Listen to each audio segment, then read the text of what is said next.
sede, a não ser que se trata de pessoas que efetivamente estão fazendo atividade física ou gastando mais líquido que o convencional.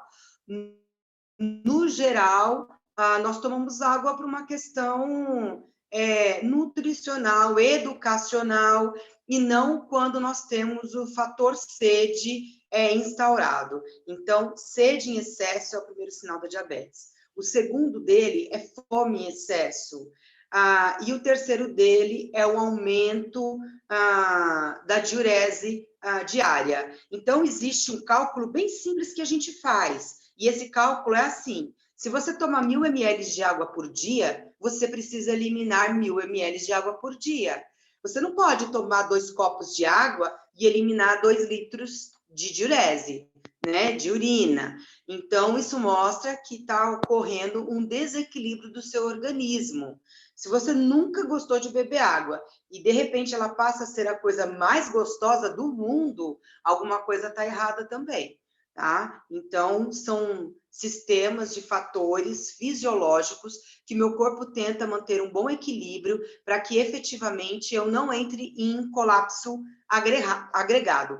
Então, o meu corpo ele funciona da seguinte forma: quando nós comemos qualquer alimento que nós comemos, ele vai para o estômago, do estômago ele é dissolvido e ele é jogado no intestino. Quando ele é jogado no intestino, esse alimento vai ser absorvido. Eu não posso ter mais glicose que, por algum motivo, não foi trabalhada, porque dentro da corrente sanguínea eu também tenho a hemoglobulina, né? Essa hemoglobina ou hemoglobulina, elas são responsáveis por manter o meu corpo todo oxigenado. Então, nosso corpo vive, nossos órgãos trabalham, porque existe uma oxigenação adequada para que meus órgãos possam ter vida. Quando eu tenho excesso de açúcar agregado, eu começo a ter uma diminuição do meu sistema hemático, porque os dois não podem competir pelo mesmo local.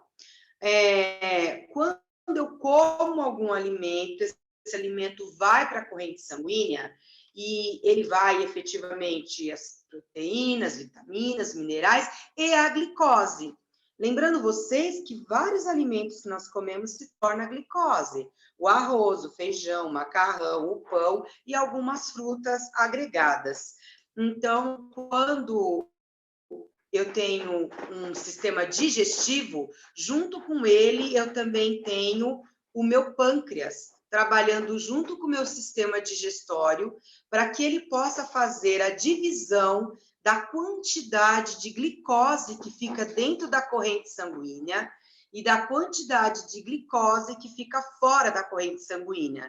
Então, quando eu começo a mastigar, o meu pâncreas trabalhando através da associação do sistema nervoso central, ele começa a produzir insulina. Essa insulina é jogada dentro da corrente sanguínea e ela não consegue entrar na célula quando eu tenho algum distúrbio agregado que eu vou estar comentando aqui. Então, o que faz a insulina? Ela diz, você fica e agora você sai. Essa quantidade fica e essa quantidade sai. Essa glicose, ela sai e vai para onde? Ela sai depois que eu estou digerindo esses alimentos e ela vai para a musculatura, para que eu possa ter energia de atividade. Então, se eu corro, é porque eu tenho energia. Se eu corro, se eu danço, se eu falo, se eu trabalho, tudo isso é porque eu tenho energia agregada, porque existe uma distribuição fisiológica normal. Quando essa distribuição fisiológica não é normal, eu vou ter um excesso de açúcar, glicose, dentro da corrente sanguínea e uma diminuição na musculatura. Quando eu tenho excesso de açúcar na corrente sanguínea, efetivamente, eu vou começar a ter alguns sintomas agregados, que é sede, fome e débito urinário aumentado, que é o meu sistema de defesa tentando aumentar a demanda de sede, então ele aciona no meu sistema nervoso central o dispositivo de sede, para que eu possa tomar mais água, para que eu possa fazer mais xixi, na tentativa de diminuir o excesso glicêmico que está dentro da corrente sanguínea. Então, isso é um papel fundamental. E por que fome? Porque ele, junto com a glicose, começa a perder outros elementos. Então, isso acaba desencadeando o fator fome. Quando tudo isso ocorre de forma normal, eu tenho uma glicemia sanguínea, que a gente vai chamar ali de normal, que é em torno de 70 a 110. Lembrando vocês que essa glicemia, ela tem um limite, porque nós somos fisiologicamente diferentes. Então, dentro desse espaço, é considerado normal. No entanto, quando a gente vai fazer algum exame, porque a gente percebe que tem alguma coisa errada no nosso organismo, e eu começo a achar que eu sou diabético, eu falo assim, puxa vida, eu tô comendo doce demais. Eu tô bebendo água demais. De repente, a água vira a coisa mais gostosa do mundo, deve ter alguma coisa errada. Detesto água. E aí a gente percebe que as pessoas vão fazer esse exame chamado de glicose. Esse exame, ele pode vir alterado, mas quando ele vem alterado, não é um start permanente de que algo realmente está errado comigo ou que eu sou diabético. A gente só vai saber se esse paciente realmente é diabético se ele fizer um exame chamado hemoglobina glicada. Esse hemoglobina glicada é o resultado dos 3 a 6 últimos meses da sua glicemia. Ele sim vai falar qual é o seu nível glicêmico, como anda a produção sua de insulina e se você é diabético mesmo ou não. Pessoas que têm alterações glicêmicas, que a gente classifica como pré-diabético, a gente classifica por conta dessa hemoglobina glicada também. Este é o momento do paciente acordar e falar assim, opa, tem alguma coisa errada comigo, eu estou pré-diabético e eu preciso mudar minhas atividades. Então, a partir desse momento, o que ele vai fazer?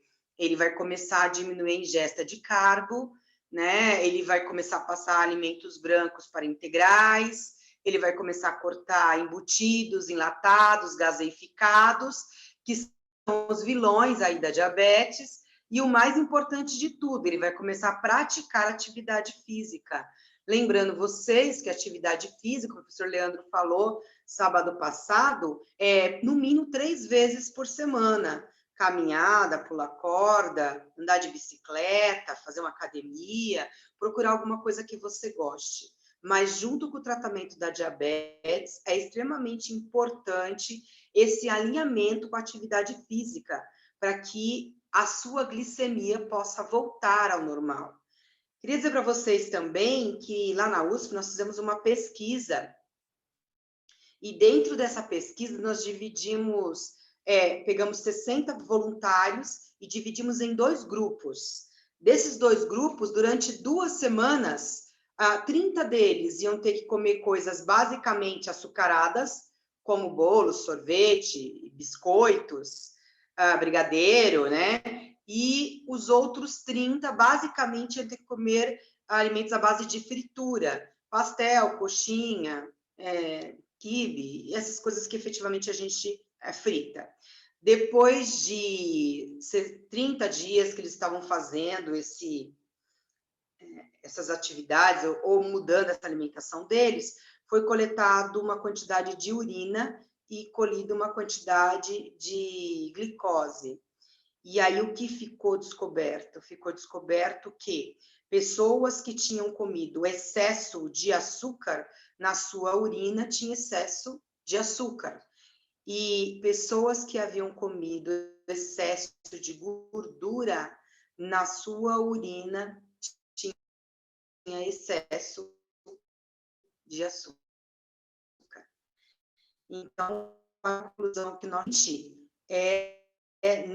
não é só o açúcar, mas a gordura é muito mais prejudicial nos fatores glicêmicos orgânicos do que efetivamente o açúcar, tá? Ângela, você pode só repetir um pouquinho, que deu uma travada no vídeo? Pode repetir quando você começou a dar o resultado da pesquisa, por gentileza? Sim. Obrigada. Sim, claro. Depois de 30 dias, as pessoas que tinham comido uma grande quantia de açúcar na urina delas tinha açúcar, né? Foi encontrada uma grande taxa de glicose. E as pessoas que haviam comido gordura, na sua urina também tinha uma grande quantidade de glicose. Então, que se chegou à conclusão que um dos vilões da diabetes é a gordura. Então, as pessoas perguntam, mas Rosângela, se o vilão é a gordura, por que a gente tira o doce? Aí eu sempre respondo, a gente tira o doce porque todo doce é feito de gordura. Então, veja bem, sorvete de massa, ele basicamente é só gordura. O brigadeiro vai manteiga, o bolo vai óleo, e assim sucessivamente. Então, é muito mais fácil tratar um paciente falando para ele, olha, você tem que evitar fritura e largos doces para mim poder controlar essa glicemia dele, do que eu falar para ele, olha, teu problema é só a gordura. Não, não é só a gordura, é a gordura e todos os componentes que vai a gordura. Então, é por isso que a diabetes, quando uma pessoa é diabética, a gente restringe uma grande quantidade de doces, porque efetivamente todos eles acabam indo gordura. A gordura, ela tem o poder de impregnar essas células. Então, o que acontece? Só para explicar de uma forma simples para vocês poderem entender a importância disso, nossas células é como se elas tivessem campainha. Então, quando nós estamos no processo de mastigação e no processo digestivo, o meu sistema nervoso central manda o pâncreas produzir insulina, para que efetivamente essa distribuição de glicose possa ocorrer no meu organismo. A gordura é como se ela impedisse a campainha dessas células. Então, o que vai acontecer? O meu cérebro manda o pâncreas produzir insulina, o pâncreas produz insulina, ele joga na corrente sanguínea, só que a insulina não consegue fazer essa distribuição celular glicêmica. Por quê? Porque a gordura, ela emperra o funcionamento dessa campainha celular. Então, a princípio, quando nós descobrimos que um paciente é diabético, eu queria dizer para vocês que não existe ausência de insulina a princípio, não. Pelo contrário, esse paciente tem uma grande quantidade de insulina sanguínea, mas por uma questão alimentar e por uma quebra no sistema orgânico, ele não consegue entender agora quem fica e quem sai. Então, começa a ficar uma grande quantidade de glicose dentro da corrente sanguínea, ocupando ali o espaço dos carreadores do nosso oxigênio corpóreo.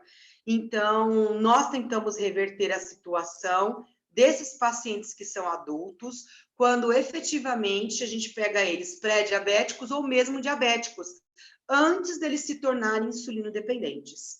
Quando se torna insulino-dependente? Se torna insulino-dependente quando ocorre um trabalho exaustivo pancreático, onde eu não tenho os resultados que eu gostaria, as células não conseguem fazer a distribuição adequada por conta dessa falha no dispositivo celular e, efetivamente, por conta disso, chega um determinado momento que o pâncreas não produz mais a quantidade necessária de insulina que ele precisava.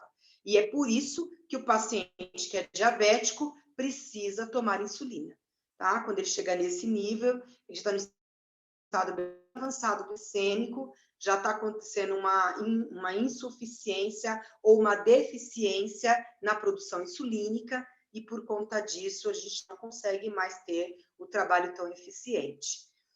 No caso de diabetes tipo 1, que é infanto-juvenil, é diferente. Todo infanto-juvenil, nós não sabemos explicar exatamente por quê, a gente sabe que existe uma produção insulínica no pâncreas, porque por uma causa de uma entrada viral, coisa agregada, uma restrição das ilhotas de lã, que é a insulina dependência infantil, eu não consigo reverter esses quadros, humanamente falando. Por quê? Porque não tem produção de insulina. É diferente do diabetes tipo 2, que é adulto, que é uma condição que acabou de ser pré-estabelecida. Crianças diabéticas são crianças que serão diabéticas para o resto da vida. Claro que a qualidade de vida dessa criança vai depender muito da orientação dessa mãe, desse pai, da convivência familiar, de como essa criança se alimenta, como ela encara essa doença que ela tem. Pessoas que nascem 2, 3 anos de idade acabam descobrindo que são insulinos dependentes, são crianças que têm uma vida totalmente normal. Mas a mãe tem que ter aquela ideia de que se vai numa festinha de aniversário, por exemplo, que tem bolo, batata, coxinha, a mãe leva uma marmitinha para a criança para o alimento que ela pode comer. E ali, se ela estiver bem compensada, ela pode escolher uma pequena porção de algo que ela gostaria de comer. Dá para se viver socialmente, dá para se tornar um adulto normal, dá para ter uma vida normal. Trabalho com amigos meus que são insulinos dependentes, que têm uma vida normal que a gente nem sabe que eles são. Tá? Não tem falta em um dia do trabalho por causa de alterações glicêmicas e nem nada disso. Só um ponto importante que eu acho que vale a pena a gente ressaltar é que quando eu tenho excesso de açúcar na corrente sanguínea, como eu disse para vocês, a hemoglobina não consegue oxigenar de forma adequada. Então, o que vai acontecer? Como ela, entre a glicose e o hematócrito, a glicose é maior, a glicose ela consegue obstruir pequenos vasos sanguíneos, impedindo assim que a oxigenação ocorra de forma adequada. É por isso que o diabético tem tanta dificuldade de cicatrização quando faz uma cirurgia, por exemplo. Porque para que eu tenha uma cicatrização adequada, eu preciso ter uma oxigenação adequada.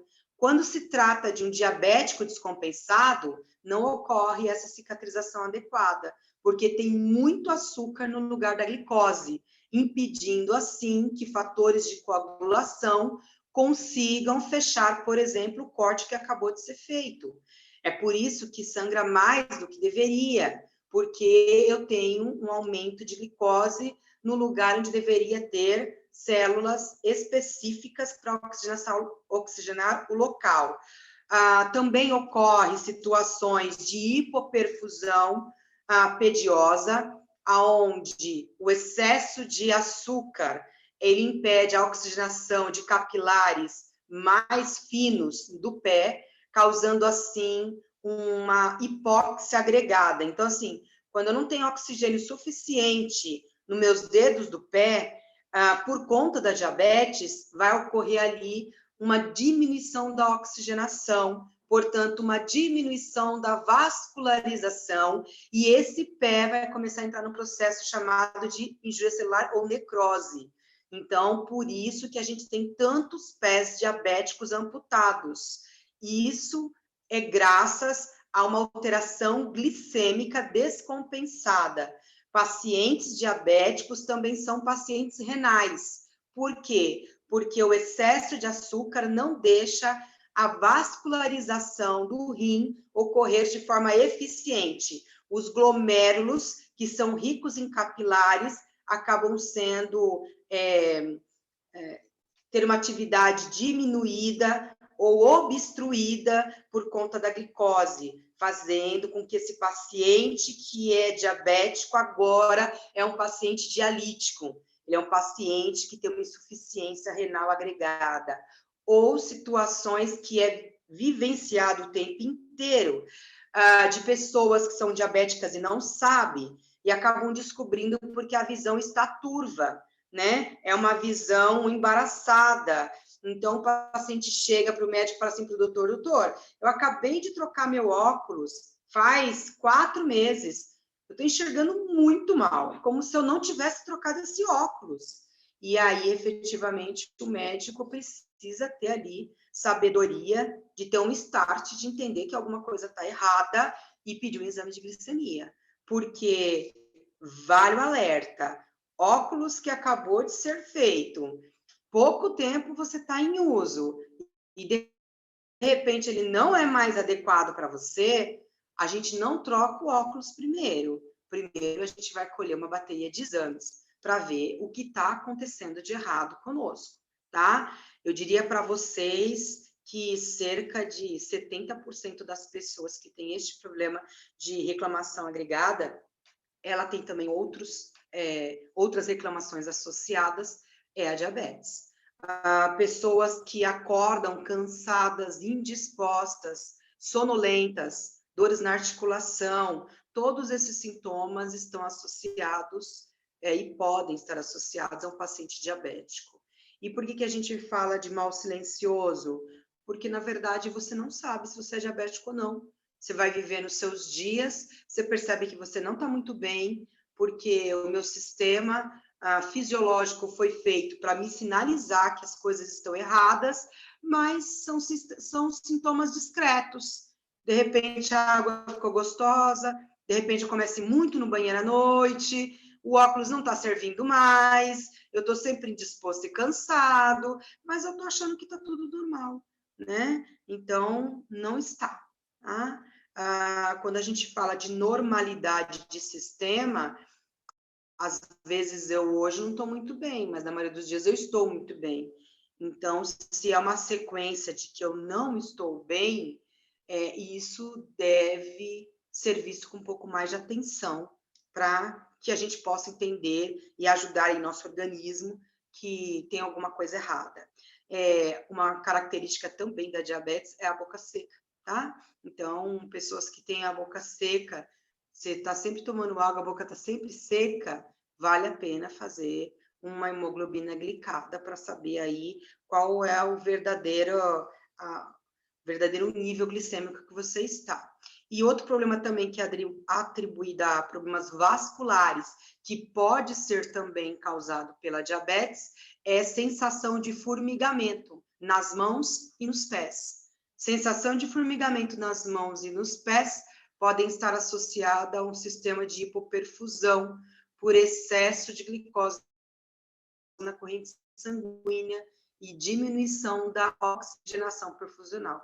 Por conta disso, você vai ter essa sensação de formigamento, o que é teu organismo pedindo ajuda aí, mostrando para você que alguma coisa está errada com você. Claro que não é o fim, né? Não é o fim. Quando nós descobrimos que somos diabéticos ou pré-diabéticos, é o momento de mudança. E esse momento de mudança, ele é feito de forma simples. A diabetes, ela exige que você tenha uma alimentação mais simples possível. Então, é a recomendação da Ellen White, quando fala de saúde, né? Hoje, todo mundo falando aí, novidades, isso está escrito há muito tempo, porque Deus ele tem um carinho enorme por cada um de nós, e ele já deixou instituído como nós deveríamos comer, né? E eu sempre falo assim para os alunos de enfermagem, eu falo, se hoje Jesus fosse na sua casa, que comida você serviria para ele? Ele não ia querer uma lasanha, um estrogonofe, né? Ele é feito de coisas simples e gosta de coisas simples. Então, né, se Jesus estivesse na sua casa, você ia cozinhar um feijão, ia fazer uma coisa integral, ia fazer uma escarola refogada, porque não? Milho refogado, e ia fazer uma boa salada mista aí, com direito a repolho, tomate, né? Você temperaria isso como? A gente temperaria isso com azeitona, com azeite, né? E limão, mais nada. Então, alimentações simples. Quando nós descobrimos que somos pré-diabéticos ou somos diabéticos, é muito pessoal a questão da mudança. É uma escolha sua piorar o teu quadro clínico ao ponto de ter uma insuficiência pancreática e se tornar insulino dependente. Você ser insulino dependente, você tentar melhorar o seu padrão do seu organismo, se alimentando de forma adequada. A alimentação adequada, ela tira tudo aquilo que envolve embutidos, enlatados e gaseificados. As alimentações são simples, o branco é substituído pelo integral e os nossos dias no sofá substituído por pelo menos meia hora, 40 minutos de caminhada ou de uma atividade física diária. Isso vai fazer uma diferença gritante, tanto na sede, quanto na fome, quanto na cicatrização, quanto no cansaço, quanto na dores das articulações, quanto na restauração da sua visão, ok? Devemos tomar água, sim, ela é essencial e ela é importante. Queria dizer para vocês que quanto de água eu tomo. Existem muitas discussões de quanto de água toma. Existe um protocolo aí que diz que 8 copos de água seria o ideal.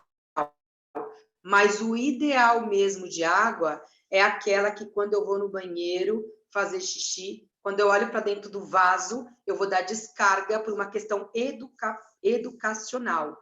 A única urina minha que tem que ter cor é a primeira urina da manhã, porque ela é responsável por recolher todas as impurezas do meu corpo, as células mortas deixadas, e mandar para fora.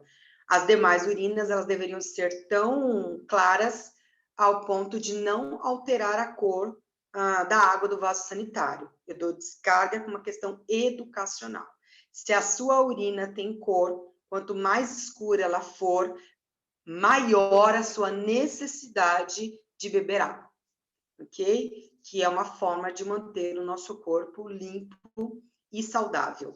Às vezes os pacientes falam, eu não posso comer mamão, porque mamão é doce. E a gente explica com bastante cautela e cuidado. Você pode comer mamão. Mamão é muito melhor do que pão, né? Você pode tomar água de coco.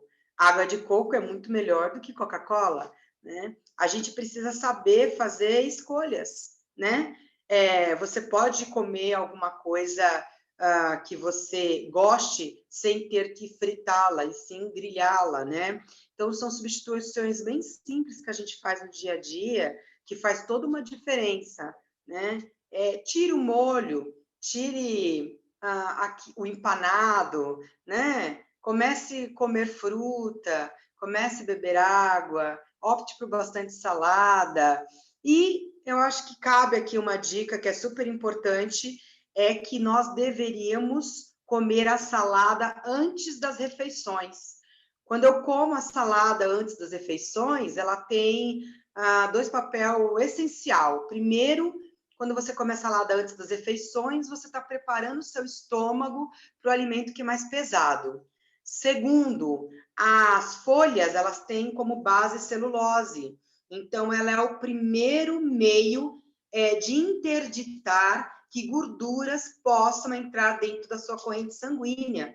Então, eu como a salada, depois eu faço meu prato de comida. Efetivamente, a celulose da salada vai impedir que uma grande parte de gordura desse alimento possa ser absorvido pelo meu organismo.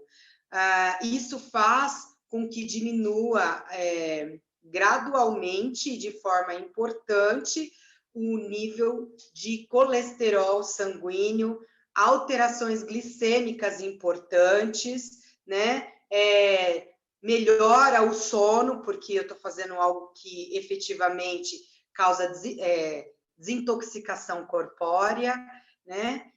E isso tem todo um benefício para o meu organismo, e ainda ajuda o meu intestino a funcionar de forma mais adequada por conta das folhas que foram comidas antes da refeição. A folha que se come com a comida é só para o meu paladar, não é para a minha cura. Folha que se come depois da refeição é a mesma coisa. Quando eu decido comer um alimento, esse alimento ele é comido por dois motivos.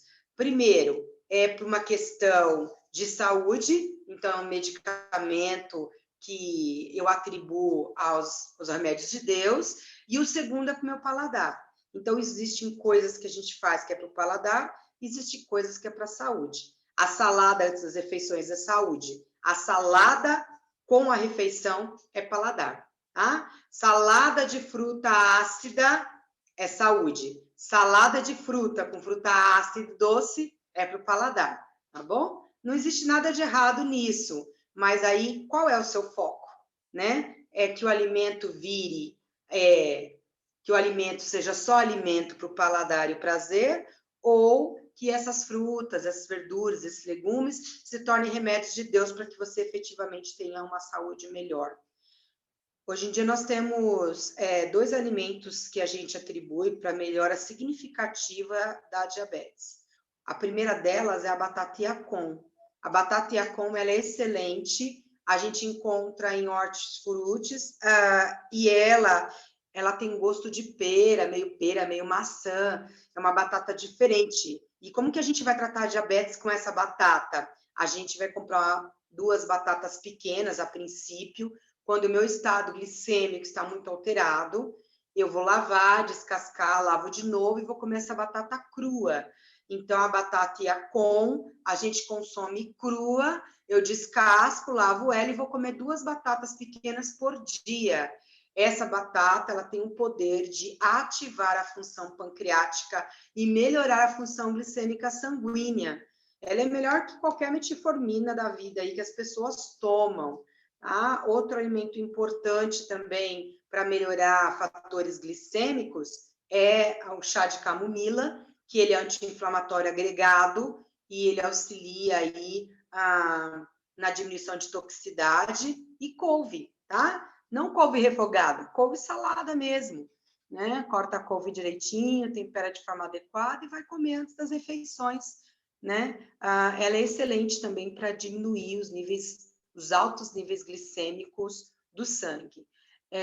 Esses remédios, eles são super importantes. Então, o que a gente orienta quando um paciente vai procurar a gente, ele tem uma hemoglobina glicada super alta, ele já é diabético e ele quer sair desse quadro. A gente pede para manter o medicamento prescrito químico e iniciar uma dieta alimentar específica, como o consumo da batata Yacon. Quem vai tirar o remédio dele, a metformina ou outros remédios que ele possa tomar, quem vai tirar o remédio dele é o médico, tá? Porque quando a gente sofre de diabetes, a gente tem que seriar a glicemia de tempo em tempo. E o médico vai virar e vai falar assim para o paciente: nossa, parabéns! Como melhorou seus níveis glicêmicos? Vamos diminuir o medicamento? Né? Vamos, doutor, vamos diminuir o medicamento. Chega um determinado momento que você não precisa mais do remédio. E quem vai suspender o remédio é seu médico clínico, tá ok? Então, a gente nunca larga a química e começa com o natural. A gente começa com o natural quando eu estou no nível de pré-diabetes, tá? É o momento de eu mudar meus hábitos, é o momento de eu tratar para não me tornar diabético, ok? Quando eu já sou diabético, eu não largo o medicamento, eu faço o medicamento químico e o medicamento natural. E, da mesma forma, os médicos eles vão suspendendo o medicamento químico, porque eles percebem que não há mais necessidade dele, porque você está muito bem. E aí eles vão naturalmente diminuindo o químico e você vai mantendo aí a sua dieta convencional com alimento natural, tá bom? Queria saber se ficou alguma dúvida, se ficou claro. Se vocês tiverem perguntas, fiquem à vontade.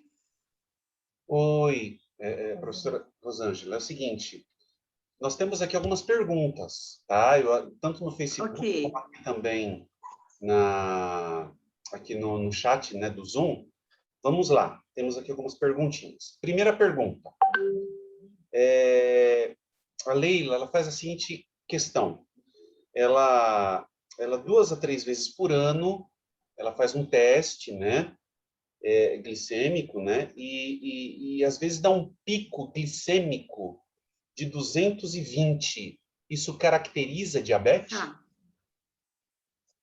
Não, eu não posso dizer que ela é diabética, e nem o médico pode dizer isso. Por quê? Porque dependendo do que eu comi à noite, às vezes uma balinha que eu chupei para não ficar com mau hálito quando eu colher o exame de sangue, isso faz com que a glicemia aumente de forma considerável. O exame que eu peço para que ela solicite para o médico é esse exame que eu acabei de falar agora, que é hemoglobina glicada.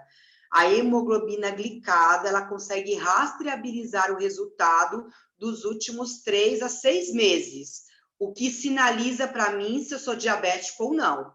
Quando a glicemia dá acima de 200, fica um start que alguma coisa aí pode estar errado, mas eu não posso dizer que eu sou diabético, tá? Sem ter o resultado dessa hemoglobina glicada. Ou seja, a hemoglobina glicada é fundamental para você realmente saber se você um diagnóstico mais preciso se você tem diabetes ou não, Exato. Né? Ok. Exato. O médico, Uhum.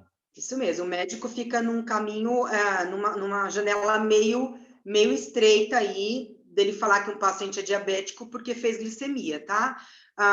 Por exemplo, uma pessoa estressada, ansiosa, dependendo do momento que ela está passando, ela pode ter uma alteração significativa glicêmica, mas a hemoglobina glicada dela é normal, ela não é diabética, tá? A gente vai tratar aí outros fatores, por exemplo, ansiedade e estresse. Ok, obrigado. Temos aqui mais algumas perguntinhas. A Sônia, a Leila, eu vou aproveitar, porque a Leila fez uma pergunta em outro momento, já vou aproveitar, então, para a segunda pergunta da Leila. Podemos confiar na medição dos aparelhos que compramos na farmácia? Sim, nós podemos sim. Se você compra um aparelho de farmácia que vem as fitas, enfim, e você faz, por exemplo, todos os dias de jejum, e todos os dias de jejum está alterado, isso é um sinalizador que você é diabético. Claro que esse exame precisa ser feito de manhã, em jejum, e os resultados precisam ser comparados. Quando nos tornamos diabéticos, o médico, na maioria das vezes, nos mandam para tratamento ambulatorial. E, a princípio, o governo, né, ele tem que fornecer tanto o aparelho quanto as fitas glicêmicas, para que você saiba como controlar aí a sua glicemia no dia a dia. Tá? Então, existem alguns lugares, na verdade, todos deveriam fornecer, mas não é assim que funciona, né? Mas é o ideal. O aparelho é barato, tá? O que é caro são as fitas, porque quem vende o aparelho ganha dinheiro com as fitas e não com o aparelho. Mas ele é fidedigno, sim. Claro que esse aparelho precisa ser calibrado de vez por vez, mas quando você compra ele, já vem uma solução para calibrar ele pelo menos uma vez por mês, a cada 15 dias. Ok, obrigado. Mais uma perguntinha aqui, da Sônia. Água com gás também não pode? Não é problema nenhum na água com gás. Na verdade, a água com gás não tem nada de doce, né, na história, porque a gente fala de embutidos, enlatados e gaseificados. O problema da água com gás é que o gás que você ingere, ele não tem nada, tá? Como eles são células vazias, cheias de gás, eles vão para a parte da pele, né? Então, pessoas que sofrem de estrias, elas deveriam abolir o refrigerante das suas vidas. No entanto, se a opção dela é entre coca e água com gás, prefiro água com gás, sem dúvida nenhuma, tá bom? O problema da água com gás é para quem quer ter o corpo bonito, não quer ter celulite, nem nada disso. Mas água com gás não tem nenhum componente ali químico que possa causar ali um aumento glicêmico agregado. Ok, muito obrigado. O Joel, ele faz uma pergunta assim. Você até citou, mas é só para reforçar. A metiofomina faz mal à saúde? Ele falou que toma todos os dias, de manhã e à noite. Não. A gente toma, sim, pessoas que são diabéticas, não tem medicamento melhor que a metformina. A metformina XR, ela é de longa duração, o que significa que eu tomo ela agora, mas ela vai manter o equilíbrio glicêmico do meu corpo até amanhã. Mas queria dizer para ele, sem medo de errar, que todo mundo que toma remédio químico quer se livrar dele. Tá? E a melhor forma de se livrar dele é mudar hábitos, iniciar atividade física, e ele vai ver que isso vai fazer bastante diferença na vida dele. Muito bom. Só uma outra perguntinha em relação, por exemplo, às frutas. Dentro desse assunto de frutas, duas perguntinhas. Podemos, quem é pré-diabético ou diabético, vamos lá, quem é diabético, podem comer frutas, por exemplo, as frutas doces, e se sim, o quanto que pode comer? Como que é isso? Assim, as pessoas que gostam muito de fruta, isso de uma forma geral, tá? Pessoas convencionais, pessoas pré-diabéticas, pessoas diabéticas. Existe uma regra simples: as frutas doces devem ser comidas pela manhã e as frutas ácidas devem ser comidas à noite, ok? Isso é uma dica bem tranquila para que você possa comer frutas. Às vezes, o médico ele pede, por exemplo, que a banana, o abacate, a princípio não seja consumido, porque o paciente provavelmente está no momento de descompensação glicêmica. Uma vez que você é compensado, não tem problema nenhum você comer, tá? Claro que tudo é com moderação. Então, você vai comer de manhã, por exemplo, 2 bananas nanica com aveia, mel, ok, tá? De manhã eu vou comer banana, eu vou comer 5. Não tem necessidade de comer 5. A gente brinca e fala que até alface faz mal. Pessoas que comem alface demais, além de ficar muito sonolento, porque ela tem um sistema que causa sonolência, então pessoas que têm insônia deveriam comer alface à noite, né? Ela em excesso acaba causando diarreia. Então, tudo com moderação. Mas vale a dica: as frutas doces pela manhã e as frutas ácidas à noite. A gente tem mais uma pergunta aqui, obrigado. A gente tem mais uma pergunta do Face e a gente depois vai para as perguntinhas que estão aqui no chat aqui do Zoom, tá?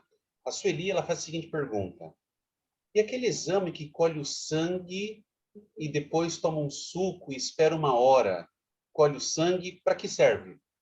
Esse exame a gente chama de curva glicêmica. A curva glicêmica, ela é feita quando o paciente ele é pré-diabético e o médico quer saber como ele reage frente a alguns alimentos, né, mais doces.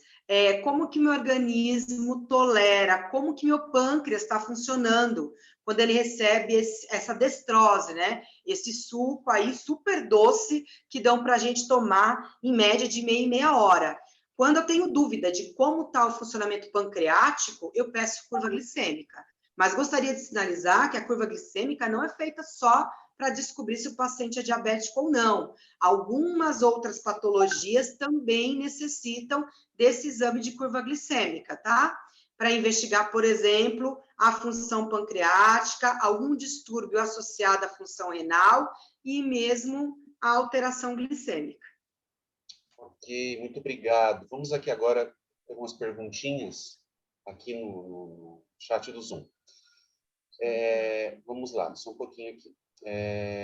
A Thelma, ela faz a seguinte pergunta: conheço uma pessoa que teve todos esses sintomas para uma pré-diabetes. Minha pergunta é: a pessoa que já fez vários exames e não deu nenhum resultado positivo, mas continua com os mesmos sintomas, a diabetes pode aparecer a qualquer momento ou realmente com esses sintomas a pessoa não tem propensão? Na verdade, é o que eu falei para vocês, e eu acho que vale a pena a gente reforçar. Existem vários pacientes que têm esses sintomas todos agregados, e quando ele faz glicemia capilar, o resultado vem normal, por vários motivos. O primeiro é porque é um exame aleatório numa situação. Depois, porque nós somos pendentes a quando eu vou coletar exame, eu melhorar a minha dieta de uma forma geral. Dificilmente um paciente tem todas essas sintomatologias e vai virar diabético súbito, tá? A gente primeiro se torna pré-diabético e depois diabético, mas o que vai dizer se você é diabético não é a glicemia capilar, nem aquela que a gente faz de glicemia, e nem o exame de glicose sanguíneo. O glicose sanguíneo, ele pode ser um rastreabilizador, que pode pegar ou não a diabetes. O que realmente determina se eu sou diabético ou não é hemoglobina glicada, tá? Existem muitos pacientes que têm a glicemia normal e quando quando coleta a hemoglobina glicada, descobre que já é diabético, tá? E faz glicemia nos horários que ele faz, está em jejum para exame, efetivamente os valores acabam vindo praticamente normais. Ok, obrigado. Só voltando aqui para o Face, surgiu uma outra perguntinha. O professor Aguinaldo Maciel. Tudo bem, professor Aguinaldo? Obrigado por estarem com a gente. Ele pergunta assim, qual o ideal indicador para a pessoa diabética, já que tem um índice alterado? Qual o ideal indicador para uma pessoa diabética? Então, uma pessoa diabética, o valor normal glicêmico dela, uma pessoa que não é diabética, tá? É em torno de 70 a 100, ideal. Uma pessoa que é diabética, que ela faz exames efetivamente, se a glicemia, o ideal seria ela ter o valor normal, mesmo sendo diabético, tá? Se ela tá fazendo tudo direitinho, não vai dar alterado. Mas se der alterado, é pouca coisa. Então, a gente costuma dizer que valores abaixo de 200 em um paciente que é diabético e está se tratando, ainda está naquele processo de equilíbrio metabólico, hormonal, é normal, tá? O que não é normal? Não é normal eu fazer uma glicemia em jejum, 6 horas da manhã, e o valor der, por exemplo, 220, tá? Ou 240. Então, isso realmente preocupa. Significa que, no mínimo, duas coisas precisam acontecer urgente, que é provavelmente aumentar a dose da metformina, que é o medicamento de base que a gente trata diabetes, e o segundo é mudar meus hábitos para ontem, tá? Mais pessoas diabéticas com glicemia abaixo de 200, que ainda estão nesse processo de controle, a gente classifica como normal. Ok, muito obrigado. Então, tem que ser abaixo, uma pessoa diabética, abaixo de 200. É o aceitável, vamos dizer assim. Isso quando ela ainda está se ajustando, tá? Okay. Pessoas diabéticas que estão controladas, que estão regulares, a glicemia vai dar normal, como se ela não tivesse diabetes. Ok, esse é o ideal, né? Normal. E o normal é quanto? Entre 70 e 100, o normal, é isso?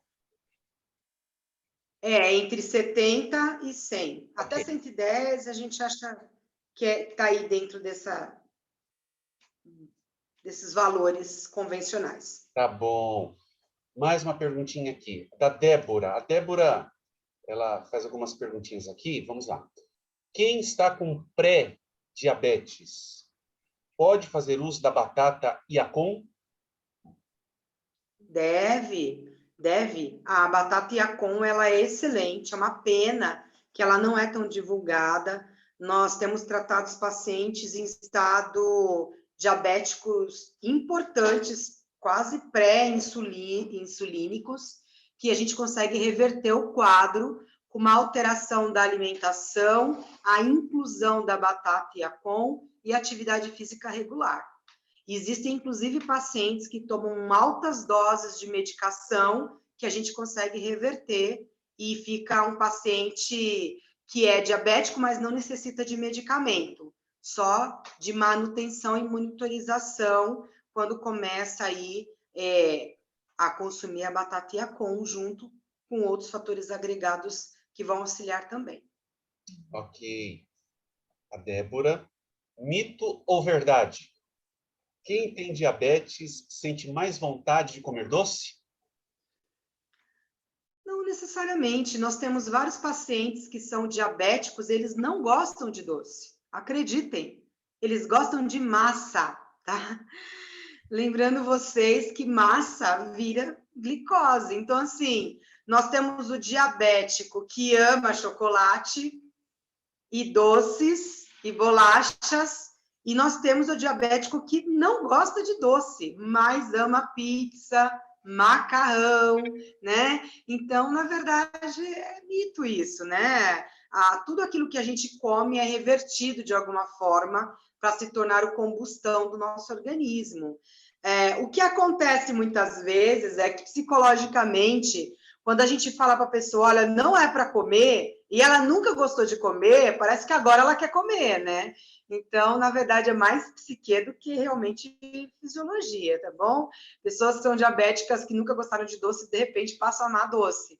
Mas é muito mais uma sensação ou uma reatividade funcional corpórea de algo que é proibido, tá? Nosso corpo, infelizmente, tem esses status. Mas não, pacientes que não gostam de doce, mas amam massa, também podem ser diabéticos, com certeza.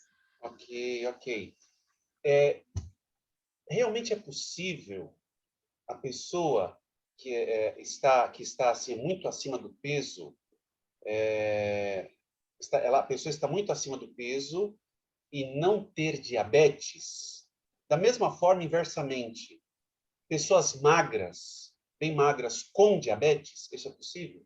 Pessoas acima do peso, Sim, com diabetes, não ter diabetes, e pessoas magras com diabetes? sim, na verdade, existem, a gente chama, né, dos gordinhos saudáveis, né?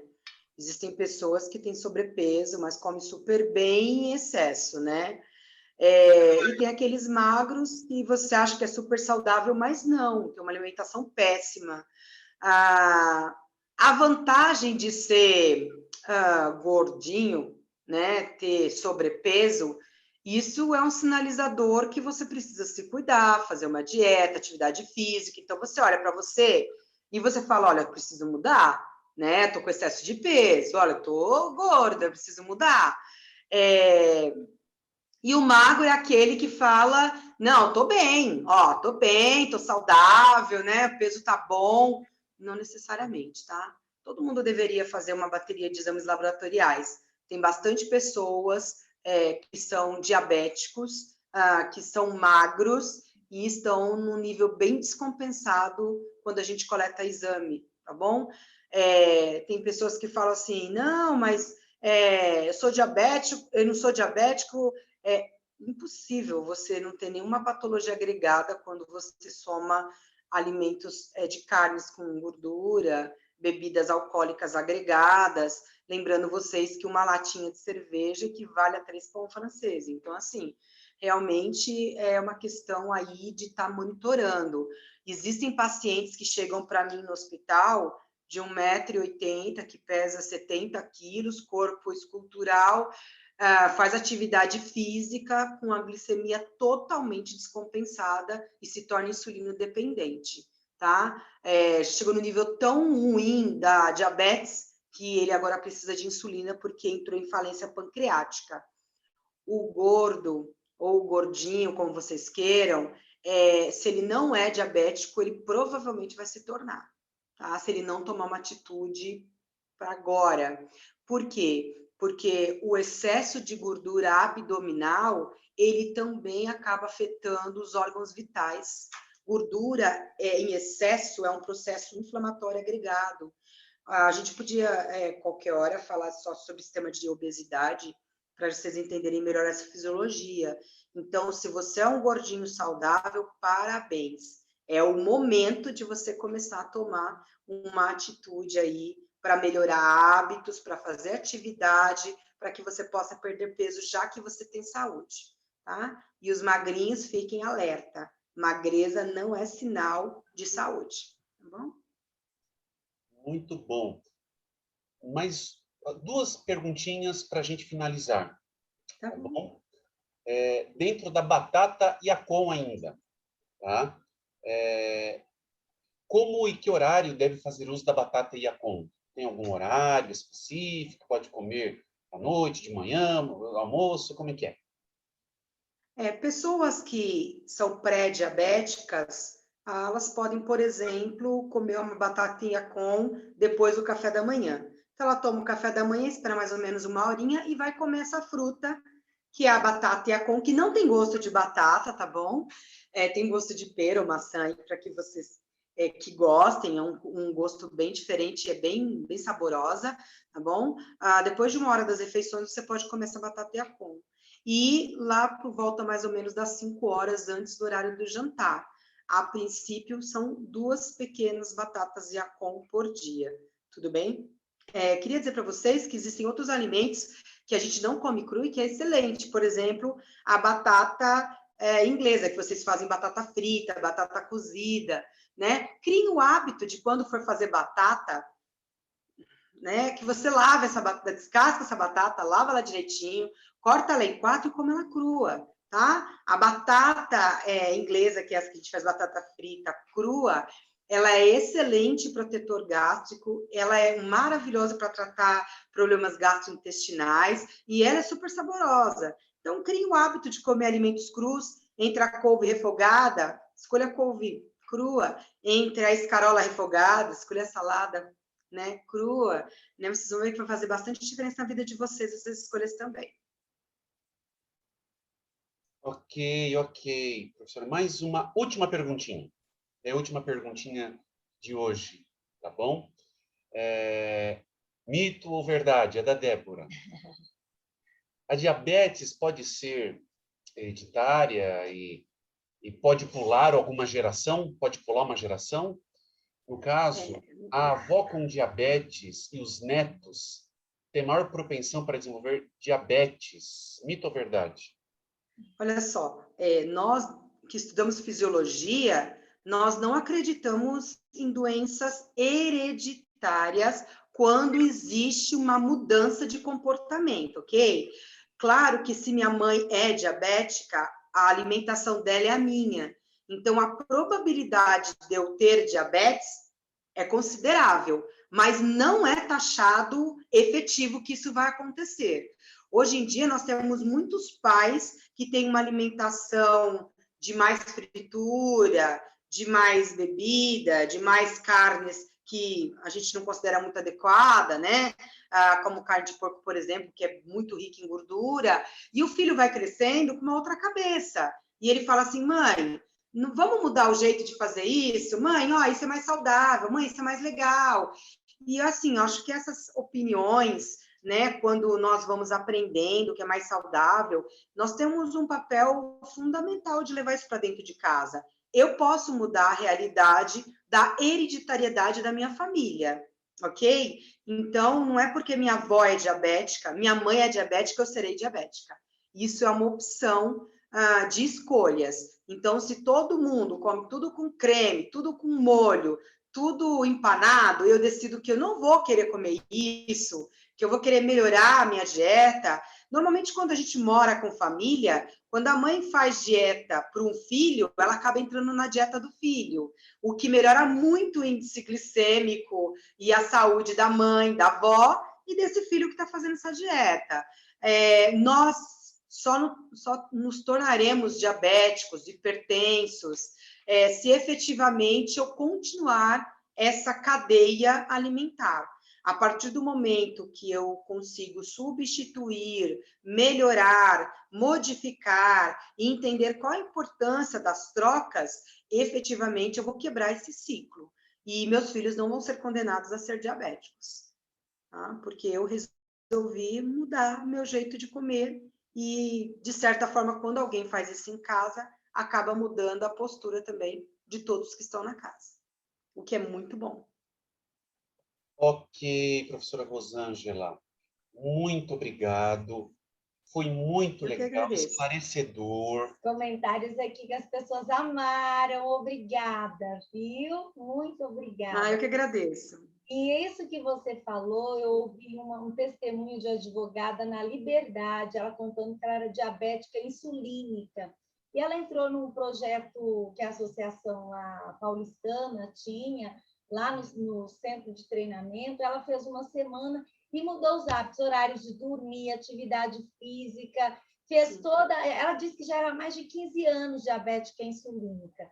E ela fez essa alteração toda, disse que tinha zerado o diabetes dela. Eu fiquei encantada com o testemunho, que até então eu nunca tinha ouvido falar sobre isso. E você veio aqui e confirmou exatamente a fala dela, né? Ou seja, a mudança dos hábitos. Sim. Ou seja, para quem é pré-diabético ou mesmo diabético, existe uma luz no final do túnel. E o melhor caminho é a mudança dos hábitos. Não tem como, não é verdade? É mudança dos hábitos. Exatamente. tá ok? Deus, em todo o seu amor, com todo o seu carinho para cada um de nós, né? Ele nos deixou opções de tratamento. E o tratamento é muito mais simples do que ficar comprando medicamento, né? Que é se alimentar de forma adequada, né? Dormir bem, fazer atividade física. Parece que é uma coisa que é irrelevante, mas não.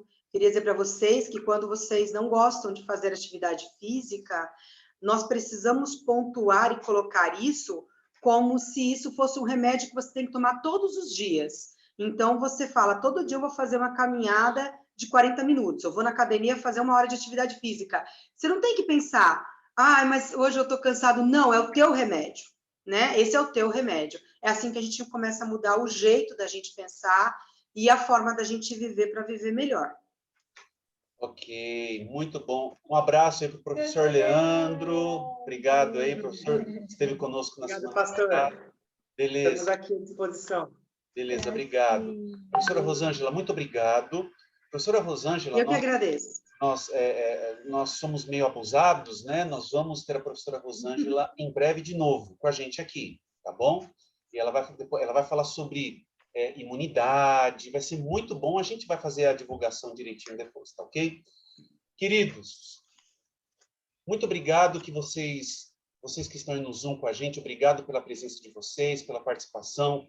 Vocês que estão aí também no Facebook conectados, com certeza foi uma bênção, muitas orientações práticas, e que Deus ajude a todos nós, que Deus ajude a vocês a mudarem os hábitos, a ter uma qualidade melhor de vida, e com certeza teremos uma saúde melhor para a honra e glória de Deus, tá ok? Muito bem, vamos terminar com uma oração. Daqui a pouquinho, às 17h30, nós teremos uma outra live com receitas culinárias saudáveis dentro do nosso projeto Renova, tá bom? Muito obrigado, querido casal, professor Leandro, professora Rosângela. Vamos terminar com uma oração? Vamos orar então? Oremos. Querido Pai que estás no céu, te agradecemos porque o Senhor nos dá a oportunidade de mudarmos a nossa vida. Obrigada, Pai, pelo conhecimento que o Senhor deu a Rosângela. Obrigada pelas informações que recebemos dela. E obrigada pela vida dela e do professor Leandro. Abençoe-os como casal, abençoe o trabalho deles e o ministério deles também para ti, Senhor. Esteja com cada pessoa que aqui assistiu, que o Senhor possa abençoá-los a também fazerem as mudanças no estilo de vida. Nos dê o restante de sábado na tua presença. É o que te pedimos e te agradecemos em nome de Jesus. Amém, amém. Amém. Uma boa tarde para todos. Muito obrigado. Obrigada, querido. Obrigada. Deus abençoe. Obrigado. Obrigado. Amém. Que Deus abençoe a todos vocês. E Amém. Obrigada. Até daqui a pouquinho. Até daqui a pouquinho. Até daqui a pouquinho. A doutora Ivete, beijo, até daqui a pouco. Thelma, Vera, beijo, até daqui a pouquinho. Tchau, tchau para vocês. Tchau, tchau. Querido.